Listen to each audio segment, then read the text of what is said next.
ಹತ್ರ 50% ಅವ್ರು ಡಿಸ್ಯಾಲಿನೇಷನ್ ವಾಟರ್ ಮೇಲೆ ಬದುಕಬೇಕು. ಈ ಪ್ಲಾಂಟ್ಸ್ಗಳ ಮೇಲೆ ಅವ್ರು ಹೊಡಿತಾ ಬಂದ್ರೆ ಏನಾಗುತ್ತೆ, ಕುಡಿಯಕ್ ನೀರಿರಲ್ಲ, ಮತ್ತೆ ಅದನ್ನ ರಿಪೇರಿ ಮಾಡಕ್ಕೆ ವಾರಾನ್ಗಟ್ಲೆ ಬೇಕು, ಇಲ್ಲ ತಿಂಗ್ಳಾನ್ಗಟ್ಲೆ ಬೇಕು ಆ ಮೆಂಬ್ರೇನ್ ಎಲ್ಲ ಹಾಕಿ ಮತ್ತೆ ರೆಡಿ ಮಾಡಿ ಮತ್ತೆ ಒಂದು ಇದಕ್ ತರಕ್ಕೆ.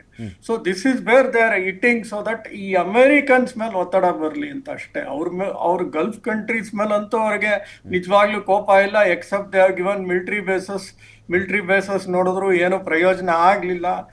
ಕೊನೆಗೆ ಈಗ ಏನ್ ಮಾಡ್ತಾ ಇದಾರೆ, ಅವ್ರ ಬೇಸಿಕ್ ಲಿವಿಂಗ್ ಮೇಲೆ ಹೊಡೆಯಕ್ ಶುರು ಮಾಡಿದ್ದಾರೆ. ಸೊ ದಟ್ ಈಗಾರ ಮುಂದೆ ಬಂದು ಇದಕ್ಕೊಂದು ತಾರ್ಕಿಕ ಅಂತ್ಯ ಏನಾರು ತರ್ತಾರ ಅನ್ನೋ ಒಂದು ಇದ್ರ ಮೇಲೆ ಹೊಡಿತಾ ಇದ್ದಾರೆ. ಫೈನ್. ಕೃಷ್ಣರಾಜ್ ಅವರೇ, ಈಗ ದುಬೈನಲ್ಲಿ 8 ದಿನಕ್ಕಾಗುವಷ್ಟು ಮಾತ್ರ ಆಹಾರ ಇದೆ ಅಂತ ಒಂದು ಕಡೆ ಹೇಳ್ತಾ ಇದ್ದಾರೆ. ಇದೇ ಈ ಒಂದು ಯುದ್ಧದ ಎಫೆಕ್ಟ್ನ ಕಾರಣದಿಂದಾಗಿ. ಇನ್ನೊಂದು ಕಡೆ ಅವರು ಆಹಾರನ ಬೆಳೆಯಲ್ಲ, ಬೇರೆ ಕಡೆಯಿಂದನೇ ಅವರು ಇಂಪೋರ್ಟ್ ಮಾಡ್ಕೊಳ್ಬೇಕಾಗತ್ತೆ ಆ ಒಂದು ದೇಶಕ್ಕೆ ಅಂತ ಒಂದಿದೆ. UAE, ಸೌದಿ, ಅರಬ್ ರಾಷ್ಟ್ರ ಟೋಟಲಾಗಿ ಅವರು ಡಿಪೆಂಡ್ ಆಗಿರೋದೇ ಫಾರಿನ್ ಮೇಲೆ, ಅಥವಾ ಅಲ್ಲಿನ ಅಂದರೆ ವಿದೇಶಗಳ ಮೇಲೆ ಅವಲಂಬನೆ ಆಗಿರ್ತಾರೆ ಅಂತ ಹೇಳಿ. ಆಹಾರ ಆಗಲಿ ಅಥವಾ ಅವ್ರು ಬೇಕಿರ್ತಕ್ಕಂಥ ಪಾನೀಯಗಳಾಗಲಿ 80 to 90% ಬೇರೆ ಕಡೆಯಿಂದನೇ ಬರಬೇಕು. ಇನ್ನೊಂದು ಕಡೆ ಅದರಲ್ಲೂ 70% ಆಹಾರ ಇದೆಯಲ್ಲ, ಹೊರ್ಮುಜ್ ಸ್ಟ್ರೈಟ್ ಮೂಲಕನೇ ಬರಬೇಕಾಗತ್ತೆ ಅವ್ರಿಗೆ. 70% ಹೊರ್ಮುಜ್ ಸ್ಟ್ರೈಟಿಂದನೇ ಬರಬೇಕು.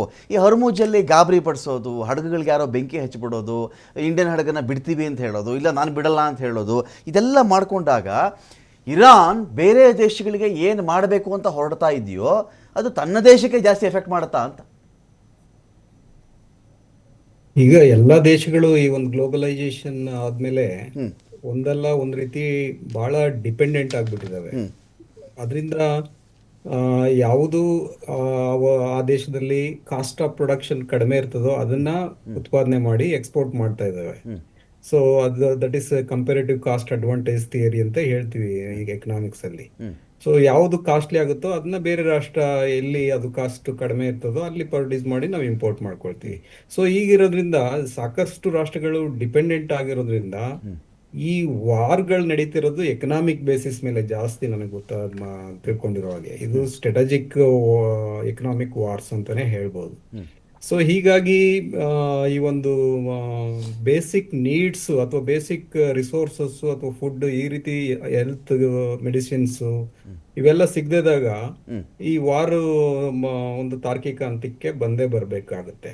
ಸೊ ಹಾಗಾಗಿ ಇರಾನ್ ಒಂದು ಸ್ಟ್ರಾಟಜಿಕ್ ಆಗಿ ಲೊಕೇಶನ್ ಇರುವಂತದ್ದು, ಒಂದು ಹರ್ಮುಜ್ ಸ್ಟ್ರೈಟ್ ಅಂತ ಏನ್ ಹೇಳ್ತೀವಿ, ಆ ಒಂದು ಮೂಲಕನೇ ಸಾಕಷ್ಟು ಹಡಗುಗಳು ಈ ಒಂದು ಎಸೆನ್ಷಿಯಲ್ ಗೂಡ್ಸ್ ಸರ್ವಿಸಸ್ ನ ಇದ್ ಮಾಡ್ತಿರೋದು.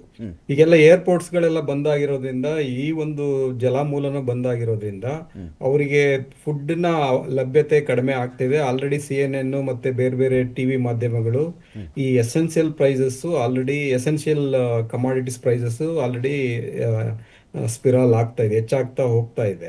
ಇದು ಜಾಸ್ತಿ ದಿನ ಹೆಚ್ಚಾದಂತೆ ಜನರು ದಂಗೆ ಹೇಳ್ಬೇಕಾಗುತ್ತೆ. ದಂಗೆ ಎದ್ದಾಗ ಸಾಮಾನ್ಯವಾಗಿ ಅರಬ್ ಕಂಟ್ರೀಸ್ಗಳೆಲ್ಲ ಒಂದು ಹಾಗೆ ಆಗ್ತಾರೆ ಆ ಒಂದು ಪರಿಸ್ಥಿತಿಯಲ್ಲಿ. ಅವಾಗ ಅಮೆರಿಕಕ್ಕೆ ತಿರುಗುಬಾಣ ಆಗುವ ಒಂದು ಚಾನ್ಸಸ್ ಇರ್ತದೆ, ಅವ್ರು ಇಸ್ರೇಲ್ ಮತ್ತೆ ಅಮೆರಿಕಕ್ಕೆ.